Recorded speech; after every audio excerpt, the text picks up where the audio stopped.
All right, well, welcome back for another deep dive. Today we're going to be looking at India, the retail sector in India. Okay. And we've got the Kearney India Retail Index report. Interesting. And it's showing some pretty interesting stuff. Yeah. One of the things that really caught my eye is that it's not just the big cities anymore, you know? The Right. tier 2 and tier 3 cities are becoming these, like, retail powerhouses. It's really a pretty remarkable shift. Historically, retailers have really focused on those major metro areas, Yeah. but this report highlights that retail spending in these smaller cities is actually growing faster. Oh, wow. So it's not just that they're catching up, they're actually surpassing them in terms of growth. Yeah, the numbers really back that up. Okay, so give me some numbers. What kind of growth are we talking about here? Well, in the big cities, spending is going up about 8% per capita. Okay. But in those tier 2 and 3 cities, Yeah. it's jumping up to 10%. Wow. Okay, that's a significant difference. Yeah. So what's driving that? What's making those smaller cities such attractive retail destinations? Well, there are a few things, actually. Hmm. Disposable incomes are rising in these areas. Infrastructure is getting better, connecting them more efficiently to the rest of the country. Yeah. And then, of course, you've got this whole mobile internet and e-commerce boom, Yeah, that's huge. just opening up a whole world of shopping possibilities. Absolutely. And it's not just about access either. It seems like there's this growing appetite for like branded goods Yeah, in places that maybe traditionally would have just stuck with, local products. absolutely. It's a real cultural shift.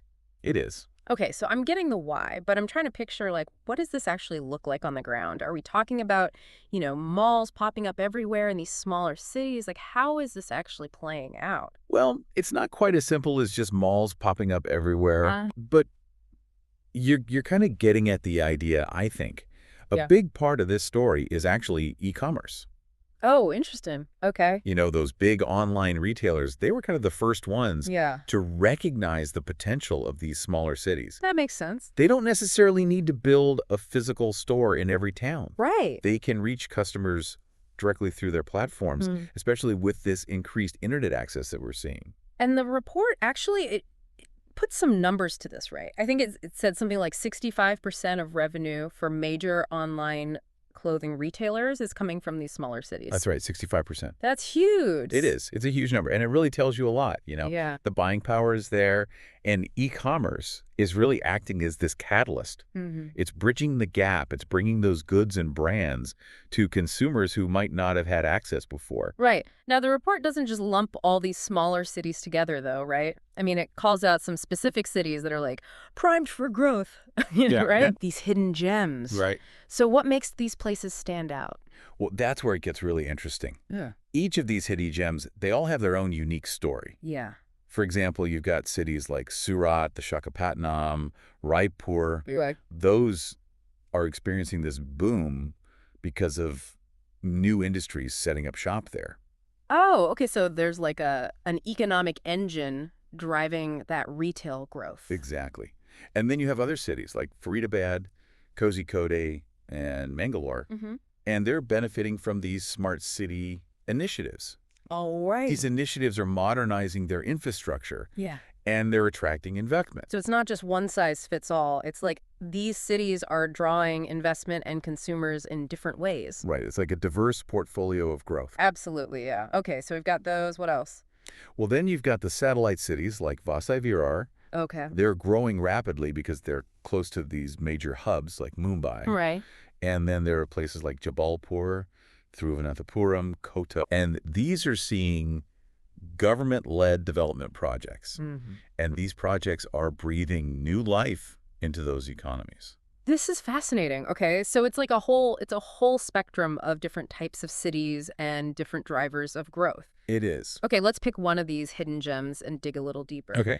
The report, actually, I think they do this with Faridabad and Ghaziabad, right? Yeah, that's right. Both are near Delhi, but there are some interesting differences between them. Yeah, and they're really surprising differences, too. Okay. Faridabad actually has a higher per capita income Mm-hmm. and consumption Okay. than Ghaziabad. All right, so more money to spend, basically. You'd think that would mean more retail activity, right? Makes sense. But here's the catch. Okay. Faridabad has way fewer stores from major brands. Oh, really? Yeah, So they have more money, but fewer places to spend it. pretty much.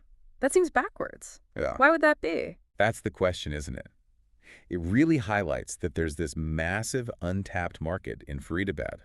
Okay. Retailers haven't quite caught on to the potential there. Wow, okay. And this is where the Kearney Index comes in, right? It's not just about identifying the cities, it's about providing like the data and the analysis to help retailers make smart decisions about where and how to expand. Exactly. It's like a roadmap Okay. for navigating this whole landscape. All right, so let's talk about the index a little bit. Yeah. What are the specific things that it considers? Well, there are 5 key parameters: market size, consumption patterns, maturity of retail channels, cost factors, and potential risks. Okay, and it takes all of that into account to figure out how attractive a city is for retail businesses. That's right. And the cool thing is it's not one size fits all, right? No, not at all. It can be customized for different types of businesses. Exactly. Whether you're in apparel or electronics or groceries, the index can be tailored to give you specific insights to guide your expansion strategy. Okay, so we've got this massive shift happening in India's retail landscape, with smaller cities taking center stage. We've got this fascinating index that's like a treasure map for retailers. But there's one big question we haven't addressed yet. What about the pandemic? Right. That's a really important piece of the puzzle. Yeah, I mean, how did COVID impact all of this? Well, the report actually notes that these Tier 2 and smaller cities Yeah. showed more resilience Oh, really? than the larger metros. They bounced back faster. Wow. So in a way, the pandemic might have actually accelerated this whole trend we're talking about. It's a really interesting point, and it's something I think we should definitely explore further. Absolutely. Okay, well, let's take a closer look at how this Kearney Index actually works. What are those specific factors that it considers? And how can retailers actually use this information to really unlock the potential of these hidden gems? We'll tackle all of that right after this. So let's break down those 5 parameters a little bit. Yeah, let's unpack those. Market size, consumption, channel maturity, costs, and risks. Each one gets broken down even further to really give you a detailed picture of a city's retail potential. So it's not just about how many people live there or what their average income is? Right. It's much more nuanced than that. Okay, cool. So walk me through it. Let's start with market size. What does that really mean in this context? Okay, so with market size, it's not just about the raw population number. The index takes into account things like population growth, GDP per capita, Okay. and even something called a city consumption multiplier. A city consumption multiplier, what is that? It basically looks at the cumulative demand within a city Okay. and takes into account things like tourism and the spending power of surrounding areas. Oh, interesting. So it's not just looking at the city in isolation, it's looking at its role in the broader region. Exactly. It's about understanding that whole economic ecosystem. Okay, that makes sense. What about consumption? Is that just about how much people are spending overall? It's more than that. Yeah. It really digs into those consumption patterns across different income segments. It looks at how likely people are to spend on different things like electronics, apparel, groceries. So it's getting very specific. Yeah, it's about understanding not just how much they're buying, but what they're buying. Right, and how those preferences might be changing. Exactly. Okay, cool. Now, channel maturity, that one sounds interesting. What does that refer to? So channel maturity assesses the presence of modern trade formats, Oh, yeah. like supermarkets, department stores, shopping malls. Gotcha. It looks at things like the penetration of branded stores Mm-hmm. and even how much e-commerce has been adopted in a city. So it's basically measuring how developed and sophisticated the retail infrastructure is. Yeah, exactly. Okay, so a city with a higher channel maturity score, that would suggest they're ready to embrace these newer retail concepts. Right, and that they're catering to those consumers who are looking for a wider range of choices. Mm-hmm. Who want more options. Exactly. Okay. All right, so that's channel maturity. What about costs? Costs. Yeah, those can vary quite a bit across India. The index looks at things like rental costs for retail spaces, labor costs. Yeah, makes sense. Even utility costs. Okay. And remember how we talked about those lower costs in Tier 2 and 3 cities? Yeah. Well, the index actually quantifies those differences. Oh, wow. It gives retailers hard data to actually look at and consider when they're making those expansion plans. So it's not just about identifying high growth cities. It's about, like, is it actually financially viable to set up shop there? Exactly. It's about getting that holistic view. Okay, that's super helpful. And then the last parameter, risks. What kinds of things fall under that category? So risks can be a lot of things, political instability, regulatory hurdles, Okay, yeah. bureaucratic red tape, or even things like natural disasters. Makes sense. And the index factors all of those in to give a really comprehensive picture of the overall business environment in a city. So it's about helping retailers make smart decisions, not just about the market potential, but also about the potential downsides. Right. It's about being aware of those challenges. Absolutely. Okay, so this index, it's incredibly thorough. It really does seem like a secret weapon for navigating the Indian retail market. It does.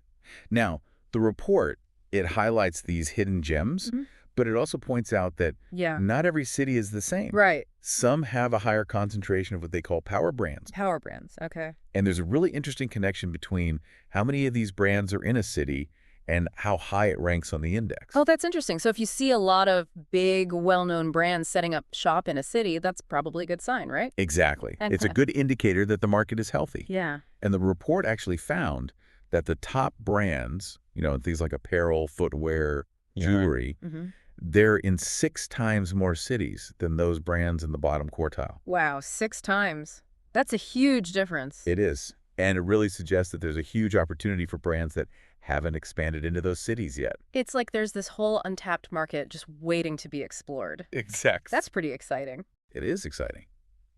But, it's not just about jumping in without a plan. Right. You really need to have a strategic approach. Yeah, I get that. And your expansion plans need to be tailored to each city. Makes sense. Remember all those diverse growth stories we were talking about earlier? Yeah. Well, those are really important to keep in mind. Right. So if you're targeting a city that's driven by new industry, you might want to focus on products that appeal to, like, a younger demographic. Exactly. Whereas if you're going into a city with a big tourism industry, you might want to create, like, a really unique shopping Well, experience. you got to understand those nuances. It's almost like a game of retail chess. It is, and the Kearney Index gives you the playbook. Okay, I love that analogy. All right, so we've talked about the index, we've talked about the shift to smaller cities, but I want to go a little deeper into what's actually driving this growth in these hidden gems. Hmm. What are the underlying factors? Sure. Well, one major factor is demographics. A lot of these cities have a younger, growing population. Oh, the power of youth. Exactly. Yeah. They're the ones who are really driving those trends and that consumer spending. Especially in things like fashion, technology, Absolutely. and this younger generation, they're more digitally savvy, they're more open to new experiences. Right, and that aligns perfectly with the growth of e-commerce and those modern retail formats we were talking about. Yeah, it's like they're in a perfect position to really embrace this retail revolution that's happening in India. Absolutely. Mm. Another big factor is rising disposable incomes. Oh, yeah, that makes sense. As these economies grow, Hmm. people have more money to spend, and they're looking for quality products. They want those brand names. Yeah, they're not just going for the cheapest option anymore. It's like this virtuous cycle, right? It is. Economic growth leads to retail growth, which then leads to further economic development. Exactly. And that also attracts investment in infrastructure. Oh, right, like better roads, more reliable electricity. All of that. It makes it easier to do business and for consumers to shop. It's like a win-win for everyone involved. Yeah. It is. Now, I know we've been focusing a lot on these smaller cities, Yeah. but that doesn't mean the megacities are being left behind. No, I was going to ask about that. So it's not a case of one versus the other. No, not at all. Okay. Those top cities like Delhi, Bangalore, Mumbai, Chennai, Yeah. they still have enormous potential. Okay, so it's really about recognizing that India is this massive market Right. with all sorts of different opportunities. Exactly. And that's why the Kearney Index is so valuable. Hmm. It helps you understand this really complex landscape. All right, so we've talked about the shift to smaller cities, the index itself, and some of the key drivers of growth. But there's one more thing I think we need to talk about, and that's the role of e-commerce. We've touched on it throughout our conversation, but I think it deserves a little more attention. I agree. E-commerce has been a game changer, especially in these smaller cities. So we were just talking about how e-commerce has really been reshaping retail in India, especially in these smaller cities. It has, in a lot of those cities, the traditional retail infrastructure just isn't there yet. Yeah, But e-commerce can kind of leapfrog over those hurdles. right. It connects those brands directly with consumers wherever they are. It's like leveling the playing field in a way. It is. Those consumers, they're not limited by just what's available in their local market anymore. Right. They suddenly have access to this huge variety of products and brands. Exactly. And it's not even just about access either. Yeah. Often, e-commerce offers more competitive pricing, Mm-hmm. and it's just a much more convenient shopping Oh, experience. for sure. Yeah. You don't have to travel. You don't have to deal with crowds. Right. You can shop from home. Yeah. And those numbers we talked about earlier, like 65% of revenue for some online clothing retailers coming from those smaller cities, Yeah, that's a big number. that really shows just how powerful e-commerce is. It does. And it's not just apparel either. Right. We're seeing similar things happening in electronics, home goods, groceries, personal care products. It's across the board. It is. Okay, so e-commerce is booming, but what does this mean for those traditional brick and mortar stores? Are they going to just like disappear? Well, it's a question a lot of people have. Yeah.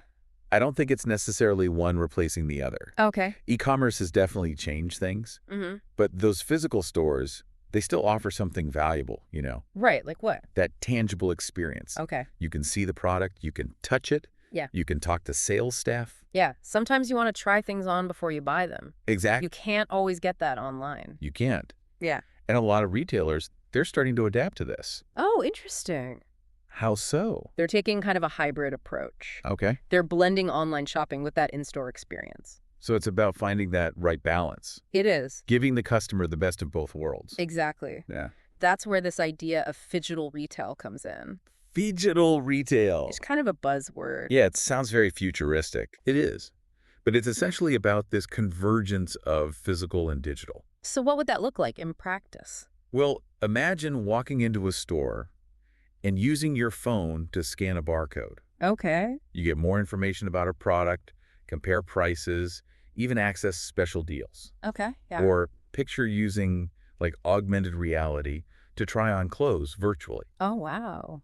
Or how about getting personalized recommendations while you're browsing? Okay. That's pretty cool. It is. It's about bringing that online world into the store. Yeah, I like that. And this phygital approach, it's really relevant in India. Why is that? Well, so many people have mobile phones, Oh, right. and those consumers are really embracing these new technologies. So it's not enough to just have a website or an app. Right, you got to integrate that technology into the entire experience. Yeah, it's all about that seamless journey for the customer.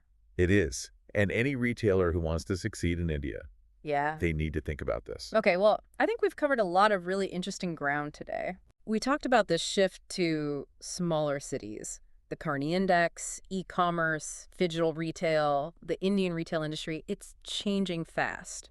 It is. What does all this mean for the future? Well, that's the million-dollar question, isn't it? Yeah. This index gives us a glimpse into what might be coming. Mm-hmm. But it's up to the retailers to actually make use of it. Yeah, to take those insights and turn them into action. Exactly. Like we've been given this map to uncharted territory, Yeah, and now it's time to go explore it. I love that analogy. It is pretty exciting, actually. So for our listeners, I think the key takeaway here is keep an eye on those hidden gems. Yeah. Embrace technology, Yes. and don't underestimate India. It's a fascinating market. It is. And who knows, maybe one of you listening will be the next big retail success story. Maybe so. If you are, be sure to let us know. Absolutely. Until next time, happy shopping. Happy shopping.